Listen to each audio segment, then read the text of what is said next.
Welcome to steno dictation. Dictation 5 second बाद शुरू होगा। स्टार्ट।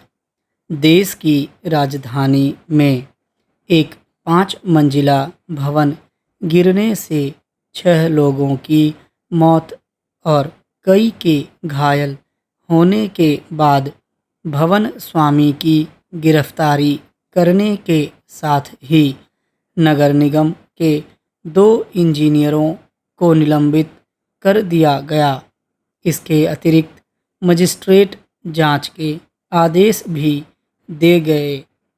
इस घटना के बाद नगर निगम यह जानने की कोशिश कर रहा है कि आखिर शिकायतों के बाद भी उक्त इमारत में अतिरिक्त मंजिल का अवैध निर्माण कैसे हो रहा था।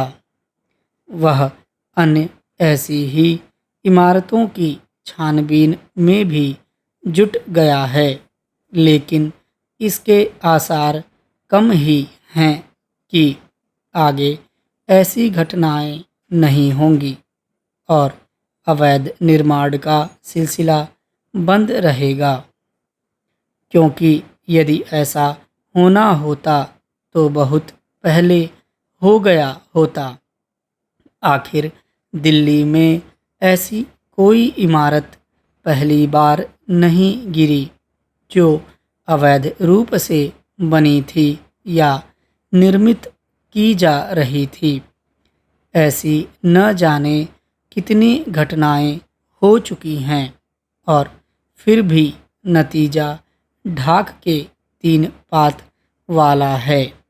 ऐसा इसीलिए है क्योंकि नगर निकाय के अधिकारी कर्मचारी कुछ ले देकर अवैध निर्माण होने देते हैं। वे पैसों के लालच में भवन निर्माण संबंधी नियम कानूनों की अनदेखी करते हैं।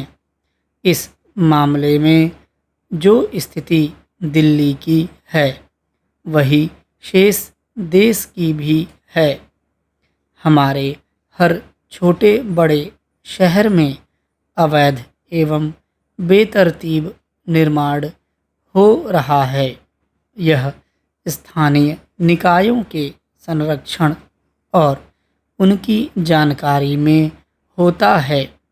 इसी कारण शहरों में अवैध तरीके से रिहायशी और व्यावसायिक इमारतों का निर्माण होता रहता है। स्थिति यह है कि जो पुराने भवन 2-3 मंजिल के होते हैं वे जर्जर होने के बाद भी अवैध निर्माण के सहारे 4-5 मंजिलों में तब्दील कर लिए जाते हैं। इससे क्षेत्र विशेष में आबादी का दबाव बढ़ने के साथ नागरिक सुविधाओं का अभाव भी बढ़ता है। अपने देश में ऐसा कोई नियम ही नहीं कि किसी इलाके में कितनी आबादी रहनी चाहिए। इससे भी बड़ी त्रासदी यह है कि हर कहीं रिहायशी इलाके व्यावसायिक इलाकों में तब्दील हो रहे हैं। देश भर में घरों में दुकानें बनाने की होड़ सी कायम है। ऐसा पुराने मोहल्लों के साथ नए मोहल्लों में भी हो रहा है। इसी कारण हमारे शहर बेतरतीब विकास का पर्याय बन गए हैं और वे नागरिक सुविधाओं के अभाव के साथ प्रदूषण एवं गंदगी से घिरते जा रहे हैं। अनियोजित शहर नगरीय जीवन को केवल कष्टकारी ही नहीं बनाते बल्कि वे विकास में बाधक भी बनते हैं। आज के युग में शहर आर्थिक विकास के इंजन हैं, लेकिन तभी जब उनका नियोजित ढंग से विकास हो।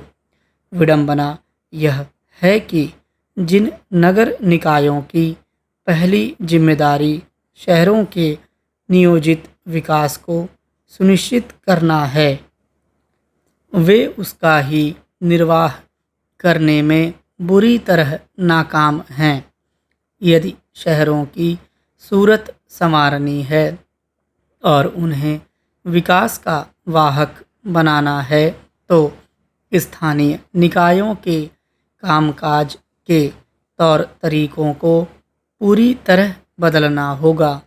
दक्षिणी दिल्ली के सैदुलाजाब क्षेत्र में 3 दिन पूर्व 5 मंजिला इमारत ढहने और 6 लोगों की जान चली जाने के बाद एमसीडी की नींद टूटी है। क्षेत्र में अवैध निर्माण को लेकर सर्वे शुरू किया गया है, जिसके बाद पिछले 2 दिन में 8 संपत्तियों को नोटिस जारी कर 72 घंटे में संपत्ति खाली करने को कहा गया है।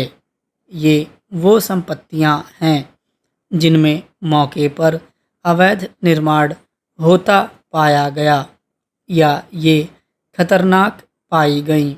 साथ ही एमसीडी ने अवैध निर्माण के रूप में पूर्व में चिन्हित 81 इमारतों में से ऐसी 42 इमारतों पर कार्रवाई करने का निर्णय लिया है, जिन पर अब तक कार्रवाई नहीं हो सकी थी। निराशाजनक ये है कि एमसीडी की कार्रवाई तब शुरू हुई जब हादसे में 6 जानें चली गईं। ये आसानी से समझा जा सकता है कि इस सरकारी एजेंसी ने यदि अपना दायित्व ठीक से निभाया होता तो हादसे को रोका जा सकता था। दुर्भाग्यपूर्ण है कि दिल्ली के अधिकतर क्षेत्रों में अवैध निर्माण की भरमार है। केंद्र व दिल्ली सरकार को डीडीए और एमसीडी के कामकाज की समीक्षा करनी चाहिए और इन सरकारी एजेंसियों को राजधानी के नियोजित विकास में उपयोगी बनाने की दिशा में ठोस प्रयास करने चाहिए।